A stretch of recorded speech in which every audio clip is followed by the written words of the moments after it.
Hi, my name is Laura, and today I'm going to show you how to make a Thai-style clam bake using farm-fresh ingredients and local, sustainable, wild-caught clams and mussels. Alright, so the first thing we need to do is finish prepping our ingredients. First thing we're going to prep is ginger. The best way to peel the ginger is to use a spoon. This way, you're not damaging the flesh. Oops. There we go. You just take it gently, scrape it down. It's a very gentle process here. You don't waste any of it. If you use a peeler, sometimes you can peel away huge chunks of the ginger, but we just need a little bit more. So we're just going to take this piece and we need to mince it up very carefully. You can save these skins and use them to make tea or other wonderful things. Ginger is great for digestion. If you ever have a stomach ache, all you should do is make some ginger tea or ginger orange juice if you have a juicer, anything like that, and it just takes care of it so quickly. So we just cut the ginger in planks, these little julienne pieces, line them up all together, and mince them as small as possible until you have these gorgeous little cubes. And we're going to add that with the rest of our ginger.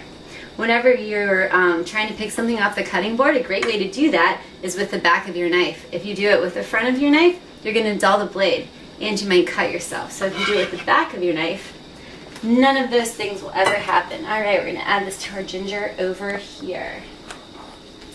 And the next thing I want to show you is lemongrass. Have you ever worked with lemongrass before? You'll know the fragrance that I'm dealing with right now. This stuff is amazing. It smells like lemon. It's very powerful and extremely delicious and fragrant. So, it comes in long sticks like this. You can sometimes see it at the farmer's market growing in huge bushes. They'll get to be this tall. And you just want the very bottom of the stalk. And you just cut it. You take out the rough edges, the tough edges actually. And again, you cut it just in little tiny pieces, as small as you possibly can. Just like that. Line them up and back again, just like the ginger. Man, it smells really good in here right now. Alright, so when you're working with lemongrass, what you really want to do is blanch it in some boiling water. And when I say blanch, I mean bring a little pot of water up to boil and put the lemongrass in there for about 10, 15, maybe even 30 seconds. And then you can shock it in some ice water. This is what we already did with our lemongrass here, so we're not going to do that again and repeat it. Alright, so now we're ready to start cooking. Alright, so we're going to start off with this pot. We're going to need about a medium-sized pot because we have to put all of these delicious ingredients inside. We're going to start off with some grapeseed, canola, vegetable oil, anything like that. Anything that doesn't have a flavor, like definitely not walnut oil, no olive oil would be good for this. Nothing with a flavor because we have all of these amazing Thai flavors and olives and Thais. Doesn't really mesh. So we're going to put our oil in here. Not too much, just a little bit. See, I have some left in there. And we're going to start adding our ingredients. First we have minced ginger. Delicious. Add it right in there. Our pot is on pretty low. We don't want to fry these. We're just going to let them sweat a little bit. Get nice and hot. Let all the waters out and make all the flavors come together and make that party in your mouth that we love so much. Next we have, this is a Thai chili pepper. With the Thai chili peppers, you want to take out the seeds and the ribs on the inside so you don't make it too spicy. Because these little guys, chili peppers, I'm sure you guys know, a lot of times it seems the smaller they get, the spicier they are. And Thai chili peppers are tiny. All right, now we have some ginger. Amazing stuff. We cut this up earlier. All right, nice little mince. And last but most definitely not least, we have the lemongrass. All right, so we're gonna add some salt to get those juices coming out. Everything mixed in together, just a little touch more. And stir it all together.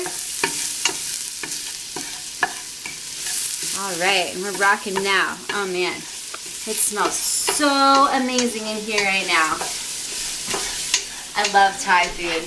I love how the smells of all these combinations can just transport you halfway across the world.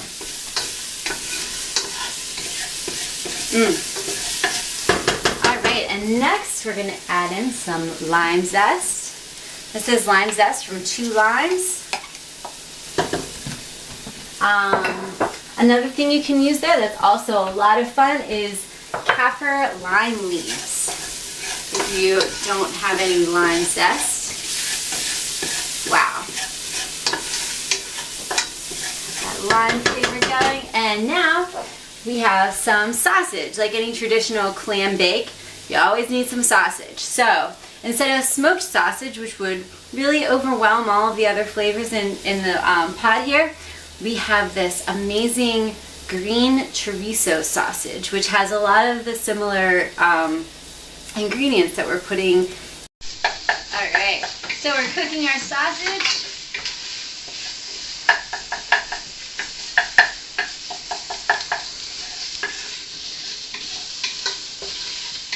And everything's looking delicious. We just want to brown the sausage a little bit, kind of sauteing it. When you brown the sausage, you have that Maillard reaction going on, which is what creates that sweet flavor when you get a beautiful filet mignon or a really nice grilled piece of flank steak. You want that nice brown crust on it. And that's what we're doing here with the sausage right now. Give it that sweet aspect. All right, we are looking awesome. So now we're gonna add in a little bit of clam juice. Whew. It's steaming up right away because it's so hot in there. We have some sake here. And lastly, what Thai clam bake would not be complete without some coconut milk? Gotta have your coconut milk, especially with the spicy food in there. It really balances it out.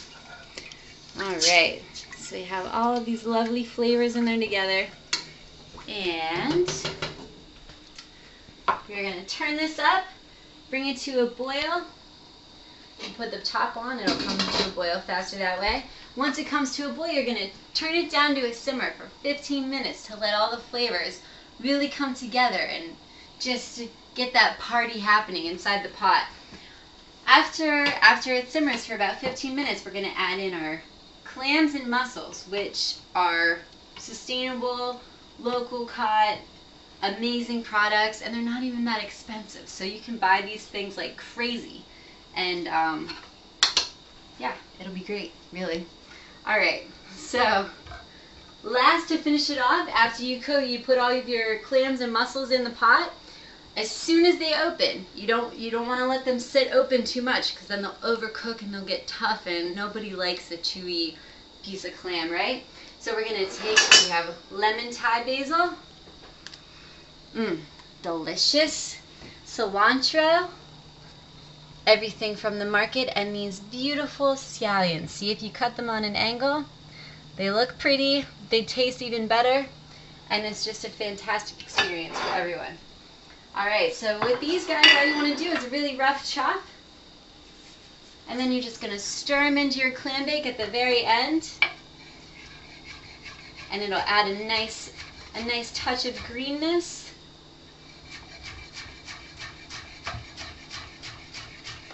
Wow, it smells amazing here. I can't wait to eat.